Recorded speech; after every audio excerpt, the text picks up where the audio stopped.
everyone, I'm here with your weekly email video. So I thought it would be great to talk about how to connect with your spirit team, because a lot of the Lightkeepers channels talk about doing that, connecting with us.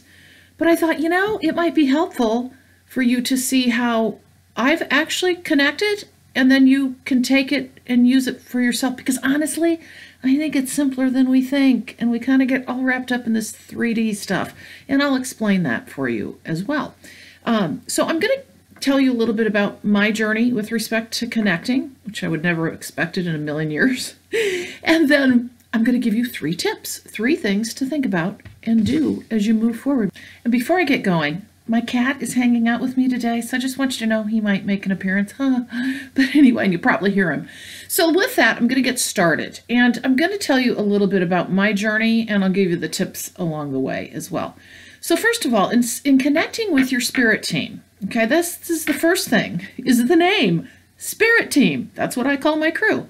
Well, early on in my journey, what was happening with me was I was hearing from my partner who had passed away from brain cancer. I quickly connected with him, and I knew him. It was his intonation, his rhythm.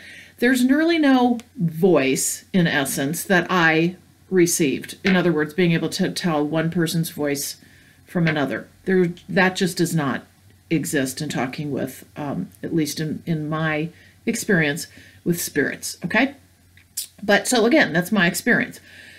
But I knew him. He was the first one to come to me, and I'm like, wow, this is new. This has never happened before. And then pretty soon I started to notice it was different. It was, I'll just say, for lack of a better term, more angelic or higher level or more intelligent. Really like my higher self, okay? But I didn't understand that at the time. And so what I was doing, and honestly, I was going online trying to figure this out and listening to everybody else about getting names. That is where I got so wrapped around the axle in getting names. And I wasn't getting anything. In fact, I stopped kind of hearing from Kent because I was so 3D thinking I had to name everything or name everyone. But that's a 3D construct that we have created, and they've made that very, very clear to me. Because here's what happened to me. So I was driving down the highway one day, going home, and I was in that mode of trying to figure out how I could connect, and I wasn't connecting. And I was thinking, I wonder what their names are. I wonder if I can figure out a name as I'm driving. And then suddenly, bam, right into my awareness came, we are going to come to you as a collective. We are a collective. We move in and out of your life. Guides come in as needed, and then they leave during different phases of your life. Getting wrapped up in the 3D construct of having to name everything blocks you. And I'm like, oh my gosh, that makes so much sense. We're coming to you in a collective. I'm like, okay, angels, guides, the crew. And I'm like, okay, so it's my spirit team. That's what I'll call them. I am not kidding you. From that moment forward, it's been smooth transmissions to me because I just let it flow. And here's the other thing. I don't subscribe to this attracting, like having to decipher, am I attracting dark forces or am I attracting, I don't know, the devil or whatever dark forces. I have just a lot of positivity and light and joy in this process. And I think that if what you exude, you attract. All right. So I'm not worried about that. Never have been. And I'm telling you, that's how I ended up, attracting the Lightkeepers, who are the ones that send all those beautiful poetic messages. And then how I connected with my own spirit team, angels and guides, because it just flows seamlessly. But if I put up fear blocks, or if I put up trying to name them, like I was doing for so long, there is nothing that's going to be coming in to me. So I just started down that path, and I've never had a problem since, in the sense of hearing them. Now, I want to talk to you about this because I am clairaudient. I hear them like I'm talking to you right now if you were having a conversation back with me. But that's not going to be for everybody. And we're going to talk about that here in a minute. But so first of all, don't get hung up on names, all right? That is the first thing. And just know that they will come to you if you just allow and don't get hung up in that construct. All right, so that's the first thing. Secondly, form the relationship. And you're going to be like, how am I going to do that, right? Well, you know what I started to do? And it worked. I just started talking to them. I didn't expect anything. I started talking to them out loud. Yep, I did around the house when I'd get up in the morning. I'd just talk about my spirit team. I had fun with them. They love fun. They actually have a sense of humor. And I just went ahead and would do a morning routine of, good morning, everybody. Thank you for joining me today because now we're going to get to work and I can't wait to start this day with you guys at my side. And that's the thing. I also had a lot of fun and had gratitude for them. So I would thank them every morning. I still do this. I start out by thanking them every morning for being in my life and joining me in the journey and helping me in my business and every aspect of my life. And then what I would do is talk to them throughout the day, which is forming the relationship before I ever began asking for anything. Now, I'm not so sure you can't just ask right away, but this was my process. So secondarily, form the relationship. Know they're there. Get into the habit of having them as a part of your life. Like, I'm not kidding, like a sidekick, a right-hand man or woman. Honestly, oh, there goes my cat. Okay. Anyway, honestly, like any other relationship we have, it takes some effort in the sense of spending time. We really do have to form that relationship. And it's a beautiful thing when you do. So again, the awakening journey is about patience. It's about the process unfolding. Part of that process is forming that relationship with your spirit team. All right. Having gratitude. Now, start asking and don't give up. That's key because this is what we do. We want everything right now. We expect answers. We're looking for signs and messages. We're forcing that to come our way. That does not work well in my experience. So first of all, no begging, no begging, no desperation for help in the sense of feeling you're lesser than them, feeling as though you are subservient to them, because guess what's happened in humankind? You know, you can talk about religion all day long and all these other things that have happened, but we've been taught that we are lesser, that we're, you know, I've said this before, sinners, and we start having this low self-worth that all this, that our spirit team, whatever you want to define that as, is higher above and more holy, and we have to be subservient. We have to come to them in begging. No, we're their equals. They're here to serve us. They are here to help us. We have to reframe that. We have to understand that. And as you start working with them on an equal level, guess what? They're going to work with you more because you have self-respect. You understand who you are. And that's really what the awakening is about. As many of you know, you're already there. You feel who you are. You know who you are. You are that I am presence. All right. So use your spirit team in the same manner. They're in your same level. They're here to help you. They are here to serve us. All right. In a beautiful way, in a friendship way.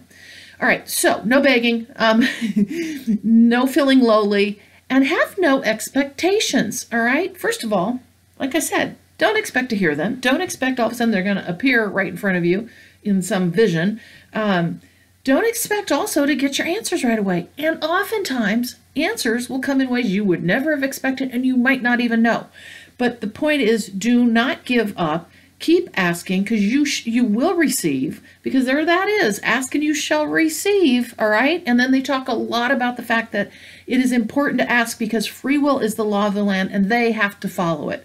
So make sure you ask, do it with gratitude. What I do is I always frame up my request, chat them up a bit just because that's me, and then I thank them before I ever get anything, have any results, all right? And then let it go. Just let it go. So some of the things, the other thing I would say to you too is when you do that, when you have that request, I like to speak it out loud. Now, that might not be completely possible for a lot of you, so you can do it in your mind because, of course, they understand our thoughts. So you can do that as well. And the things that you can ask for, I mean, you can ask for anything, but I'm going to give you my examples of things I have seen massive results in, all right? First of all, healing. And I'm not kidding you because like I'll get cramps in the middle of the night oftentimes during this awakening process. And I will say in my mind, please help me. Please, angels, please, guides, spirit team, please help me. And I don't really call them by name anymore. I just talk and say, please help me remove this pain from my legs. I can't sleep. I need help, because cramps are not fun. All right. And I'm not kidding you. Within 30 seconds, they're gone. And I'm back to falling asleep again. So there are health kinds of things, like even upgrades that we get, or the energies that are coming in. Now, we're meant to get those, but they can tone them down, I have found. I've asked them to tone down upgrades. Now, I'm kind of one of those where it's like, I'm going to get the upgrade anyway, might as well just take it now. But they will assist you with those, the energies coming into you, or the upgrades, and being able to tone some of that down. But we have to believe this. We have to connect with them in the manner that I had mentioned as well, with gratitude and asking, because they have to be asked. The other part is, as I mentioned briefly, you might get an answer in a different form, and you might not get an answer at all in the sense of being able to recognize it, and it might be longer term. But the shorter term ones are a great way to get you really started to be focused on building that relationship and seeing some results. And things like, and I'm not kidding, getting parking places. Like invariably, I will drive downtown and I'll say, oh, okay, I forgot to ask, but can you guys please help me with getting a parking place? And then I explain where. And I'm not kidding you, I usually always get a front row slot. It's like 99% of the time. And I had something else amazing happen to me literally just last week. I had gone to visit my mom, and the one thing I forgot was footwear. I forgot my boots, and they're black knee-high boots, and I'm kind of picky about what I wear on my feet with my boots. And so I got down there, and I'm like, I don't have my boots. What am I going to do? I didn't have anything to wear to go to dinner, and we were going to a nice place. I had this nice outfit, no footwear. And so I said to her, where's your nearest shoe place? She goes, well, pay less, but I think it's gone out of business. And I said, I don't care, I'm going. And she goes, oh, you're going to spend an arm and a leg for just any boots, even to pay less. And I said, I don't care, I'm going to go look. So got in the car, and the first thing I said is, okay, everybody, I need boots and I need your help. And I said this, I said, they need to be black, knee-high. They need to look like the boots I have at home, and they need to be $15. I'm not paying more. That's all I said. And I said, thank you. So I'm tooling out there. I get out there, out of the car. The first great sign is 70% off all in-store items, store closing. And I'm like, well, that's a good sign. I walk in, I talk to the gal. She directs me right over, I'm not kidding you, to the near identical boots I have at home. And as I said, I'm kind of picky. They're on sale. Price slashed. $15. I paid like 16 something with tax. I about fell over. In fact, I was blubbering to her about this whole story. And I think she probably thought I was a little nuts because, I don't think she was of the awakening group. But the point is, I actually got that. I spoke and they offered to me. All right. So this is a really great way. And you can call it manifesting if you want.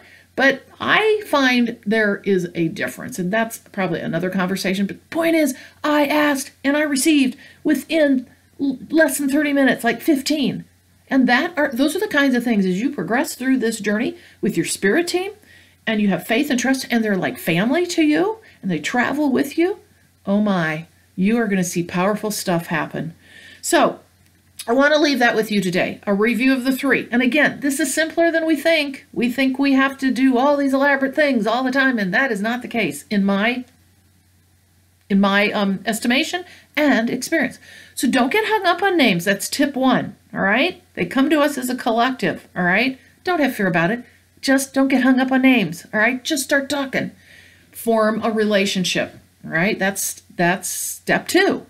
3, ask with gratitude, and don't give up, and just keep doing it. I don't care if you don't see any signs for the next month or 2, or keep doing it, because it's a journey. It's a journey of how you come across. It's, like I said, if you're coming in with this lowly, low energy vibe and feeling and not feeling worthy or at all, you're not really going to get a high vibe response. And they live at a high vibe level. So again, it's about bringing to the party this high level energy. And that goes back to my don't beg, all right? Don't act like you're subservient and you're lowly. That's not what we are. And that's not who we are. And that's not who we're supposed to be as we move forward. It's about reclaiming who we are. And they are our spirit team here to help. So I hope you have enjoyed this video. And the next time you sit down and think, I can't connect with my spirit team, I don't even know who they are, blah, blah, remember these three and make it simple, because actually it's much more simple than you can ever imagine. And you might find too that you'll know your own way of communicating. Your own way will be created out of all of this. For me, like I said, it's hearing. You may have something different, so just go with it. Go with the flow and see how it works for you. Thank you so much for joining me, and I will see you in next week's email video.